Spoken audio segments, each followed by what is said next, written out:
Well, breaking news out of Iraq, where the Iraqi government has expelled the Swedish ambassador from Baghdad. This comes in response to the burning of the Quran during two scheduled events in Stockholm, Sweden. Protesters swarmed the Swedish embassy in Iraq overnight. We understand that they waited to make sure there were no people inside the building before they did so. They set it on fire. The Swedish government announced it was going to allow people to get together and set fire to the Quran in Stockholm, Sweden.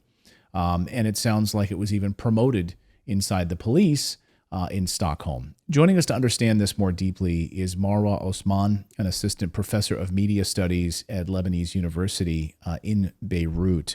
Marwa, thank you for joining us. Welcome to the show. My pleasure. Thank you for having me. Well, Sweden permitted the burning of two Qurans, one outside the Turkish embassy and the other outside a mosque during prayers. They cited freedom of speech, and yet the government of Sweden bans hate speech, essentially for anyone who's critical of the transgender agenda. Speaking out against that is considered hate speech. Seems like a contradiction in terms here inside of Sweden. What's going on? What do you make of this? Well, let me begin by saying, imagine with me if instead of the Holy Quran, it was the flag of what the West calls the pride flag, the flag of the LGBTQ, whatever letters remain, that was burnt, the rainbow flag, it was burnt. And imagine with me what the Western world would have response and retaliated and called all sorts of names. And, they are used to bringing out new terminology to stick to the people who don't condone whatever agenda or whatever Western values they want to impose against societies. So just imagine that instead of the Holy Quran, and you can just visualize with me the headlines that would come out from the mainstream media and the media that actually supports such issues learning the Quran and regarding it as a freedom of speech. It's not a freedom of speech, because if were so, it would equally mean that burning the Bible and burning the Talmud or the holy Christian and Jewish books would have equally happened, and we wouldn't have heard a peep out of anyone. But that would never happen, especially in the West, because in the West it's a minority of Muslims versus a majority of Christians and Jews. But that's not the issue. It's not about burning people's belief system of 1.3 billion humans on the planet. It's about the hypocrisy that comes with it. It's not just about burning a holy book that means in the entire life for people like me, for example, versus being so much critical and using some sort of a mental maneuver to tell the public, to portray to the public, especially in the West, that it is okay to do this, but it's not okay to touch issues like transgender or LGBTQ or whatever the new Western values that want to take over the conservative values of communities all over the world is. Right here where I live, where the communities are very much attached to their religious beliefs, where the Holy Quran is something that they build their life around. The teachings of the Holy Quran are very specific in their daily, detailed, routine life.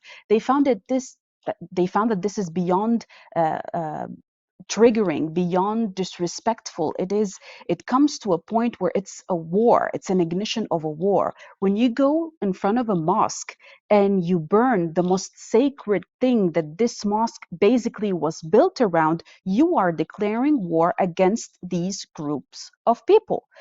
The same thing would happen if you go in front of a church and burn the Holy Bible on a Sunday morning when this is giving a preach. The same thing would happen if it's on a Shabbat in front of a synagogue. But the West don't see that when it comes to Muslims. And they have never seen that since after World War II, when any campaign would get immediate backing and support when it has to do with bombing or creating coup d'etats or annihilating groups of people who are supposedly Muslims in the East. So to get to a point where you can burn the Quran and call it a freedom of speech, you went through at least 40 years of oppression and of bombardment campaign of dehumanizing the people who support this Quran to begin with, so that the West, when this happens, the Western communities will look at it and say, well, the people who support such a book are barbarians to begin with, are people who get bombed because they are terrorists to begin with. So it's a mental model. It has happened over more than 4 decades, 3 decades to be exact, but 4 decades, starting with areas as far as the censorship and whatnot, with the war with the Soviet Union at that time, moving into what the West calls the Middle East, which is Western Asia. In order to allow such a thought to take such a very little time for the Western people to think about, to maybe retaliate, maybe to start some sit-ins or protests, or at least seminars to discuss it. They didn't even do that, because in the back of their mind, they already know that it's okay to do that because the people who support this book are terrorists to begin with. So it is not about that single act. That single act, yes, it triggers communities around the world, especially in the Muslim and Arab world. But we do understand that the lack of sympathy, empathy, and anger, the lack of anger towards such actions by Western communities comes from these 3 to 4 decades of dehumanizing the people who supports the Quran. Very well said. It seems like this is part of a NATO playbook. Sweden is now, of course, a member of a NATO country, and it seems like there's a lack of awareness about NATO's past and destabilizing these countries, destroying these countries. And then, of course, these people who want to live in their own countries, they want to live in Syria, they want to live in Lebanon, they want to live in Libya. But because you've destroyed their own countries, they come to your country. And then you hold book burning seminars and things that are sanctioned by the Stockholm police in front of mosques because you're upset about it. It's a total lack of awareness, I think, about the history and the implications of NATO's actions here. Am I wrong about this? You're absolutely right, because I've been to seminars to talk about geopolitics, especially in West Asia, all across Europe, except for Germany and Spain. I've never been to Germany or Spain, but all across Europe and the UK. And I've spoken to a lot of people who wanted to know more. And my shock was they did not know that their countries were involved in campaigns against people more than 3,000 or 4,000 miles away, who are being killed by the tax money that these people who have no knowledge of what happened are paying. They had no idea, and this is because of the media censorship, the media blackout.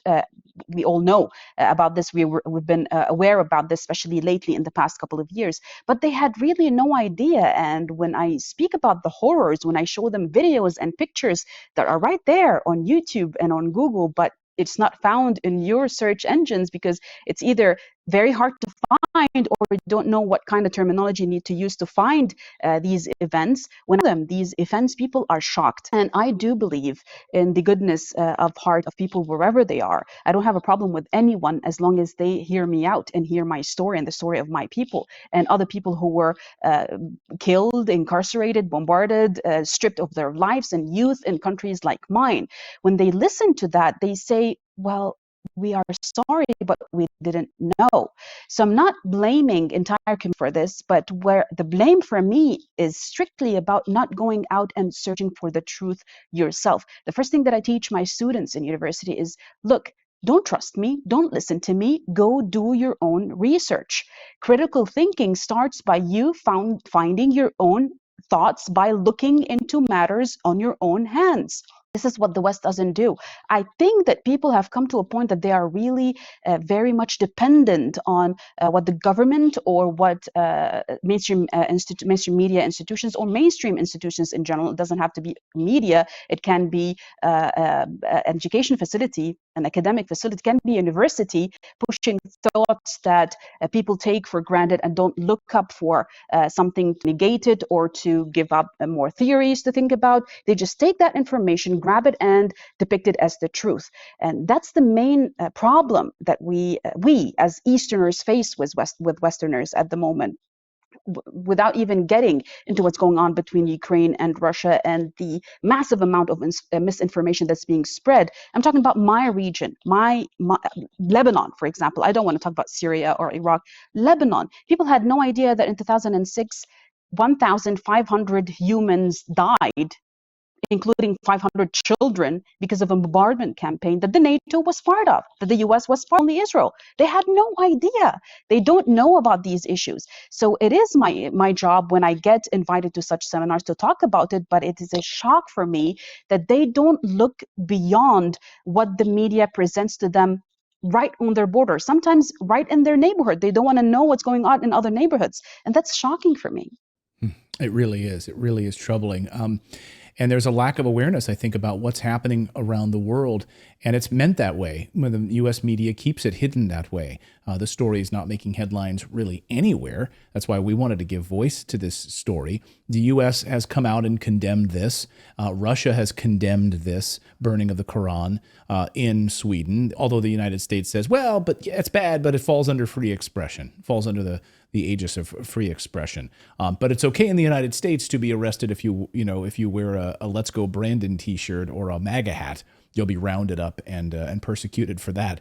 But it's under free expression. In Canada, I want to get your thoughts on this, because it seems like this awareness now that I guess Muslims can't think for themselves. Justin Trudeau's government, in a very condescending move, is basically saying that because Muslims in Canada do not want the government foisting gender ideology onto their children, that they are being influenced by the far right, that the far right extremists are now trying to invade the minds of the Muslim populations in both the United States and in Canada, that you can't think for yourself. Have they read the Quran?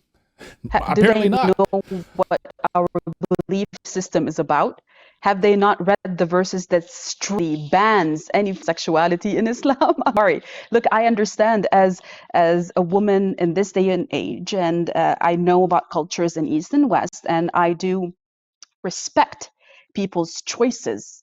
I cannot in any way, shape, or form tell people not to do whatever they want to do, but at the same time, I expect, no, I demand from them to respect my views, my regulations for myself and for my family unit, which is teachings of Islam, which is basically an interpretation verse by verse of the Holy Quran. And it's just not Quran on its own. It's the Bible, it's the Talmud, it's it's all three religious it is the religions that have the notion of a one God: Christianity, Judaism, and Islam. All three books specifically and in a very clear manner explains how these teachings are against homosexuality.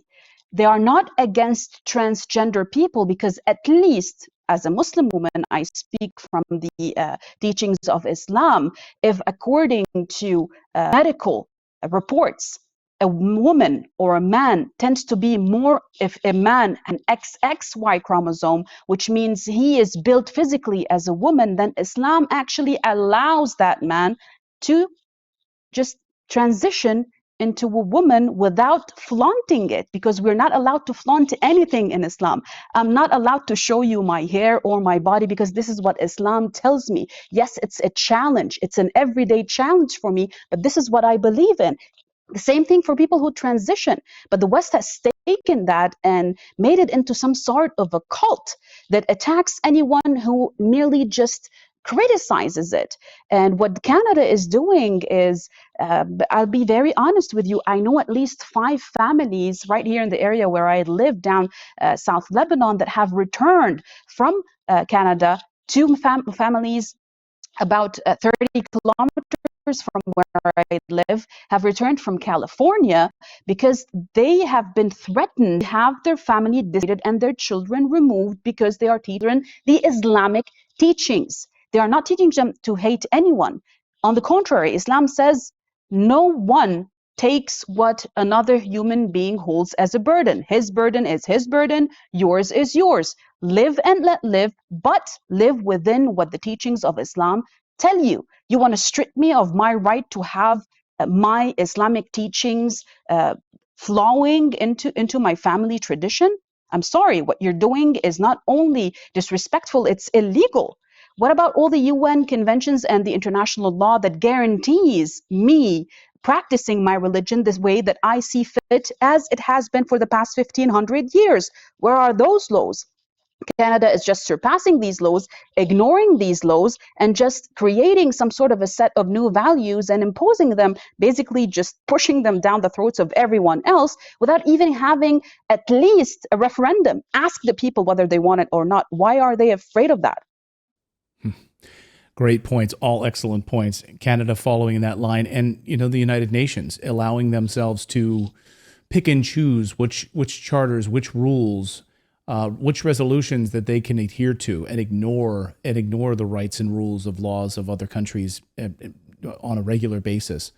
This is what the United Nations does on a regular basis. Marwa, thank you so much for this, and thank you for this insight. It's really fascinating to see what's happening inside of Baghdad right now, what's happening inside of Sweden, a NATO country trying to provoke this unrest. You have to wonder if something else is going on here, and I don't want to speculate, but I think we could probably draw some conclusions. Marwa, thank you so much for joining us. We really appreciate it. My pleasure. Thank you for having me.